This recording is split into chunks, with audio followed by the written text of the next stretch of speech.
Bismillahirrahmanirrahim. Apa kabar siswa-siswi SMP IT Insan Taqwa yang soleh dan solehah? Semoga Allah selalu melindungi kita semua ya. Hari ini kita akan belajar IPS tentang peta.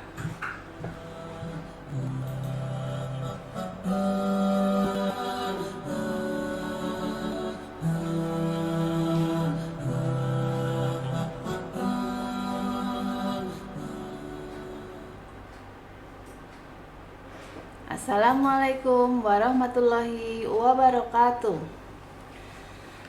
Hari ini kita akan belajar tentang pemahaman lokasi melalui peta.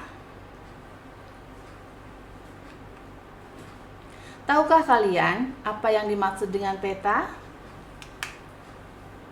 Peta adalah gambaran seluruh atau sebagian permukaan bumi yang digambarkan pada bidang datar dengan menggunakan skala.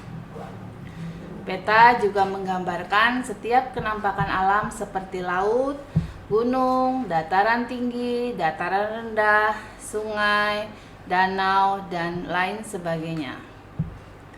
Nah, apa fungsi peta itu? Yang pertama, fungsi peta adalah menggambarkan permukaan bumi. Yang kedua, untuk menunjukkan lokasi. Kemudian, mengetahui jarak suatu tempat. Dan yang keempat, fungsi peta adalah menunjukkan potensi kekayaan alam. Misalnya, ada satu daerah tertentu berpotensi menghasilkan minyak bumi atau barang tambang yang lain. Kemudian dalam peta terdapat komponen-komponen peta. Yang pertama ada judul peta, kemudian ada skala peta, kemudian ada orientasi atau petunjuk arah. Selanjutnya ada legenda, kemudian ada garis koordinat, garis tepi peta, dan yang terakhir ada tahun pembuatan peta. Nah, berdasarkan jenisnya, peta dikelompokkan menjadi dua, yaitu peta umum dan peta khusus. Peta umum adalah peta yang menggambarkan kenampakan permukaan bumi secara umum. Misalnya ada peta Indonesia, kemudian ada peta dunia, dan juga ada peta Bali. Itu contohnya ya.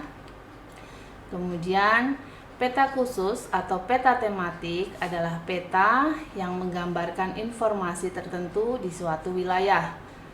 Misalnya peta potensi ikan di perairan Indonesia. Jadi dalam peta itu nanti ditunjukkan daerah-daerah mana yang ada di Indonesia yang berpotensi mempunyai sumber daya ikan yang melimpah. Kemudian ada peta iklim dunia. Ada juga peta jenis tanah Provinsi Bali. Begitu contohnya. Selanjutnya, peta berdasarkan ukuran skala. Ini ada peta skala besar, ada peta skala sedang, dan peta skala kecil. Suatu peta dikatakan peta berskala besar apabila skalanya 1 berbanding 5.000 sampai 1 berbanding 250.000. Kemudian ada peta skala sedang. Skala ini berkisar dari 1 berbanding 250.000 sampai 1 berbanding 500.000. Dan yang terakhir ada peta skala kecil, yaitu skala lebih dari 1 berbanding 500.000. Nah, bagaimana mengukur jarak dua tempat pada peta? Yang pertama dapat dilakukan dengan menggunakan menggaris ataupun menggunakan benang. Menggunakan garis, coba contohnya, apabila kedua tempat tersebut berada pada posisi lurus atau tidak berliku-liku, jadi mudah ditarik dengan penggaris, gitu ya. Kemudian dapat juga menggunakan benang. untuk mengetahui panjang jalan raya, sungai, atau pantai yang berliku-liku. Nah, ini benangnya bisa diletakkan berdasarkan lekukan pada peta, seperti terlihat dalam gambar ya. Kemudian setelah benang diletakkan berdasarkan lekukan pada peta, kemudian benang itu diukur dengan penggaris. Dengan demikian dapat diketahui panjang atau jarak suatu tempat.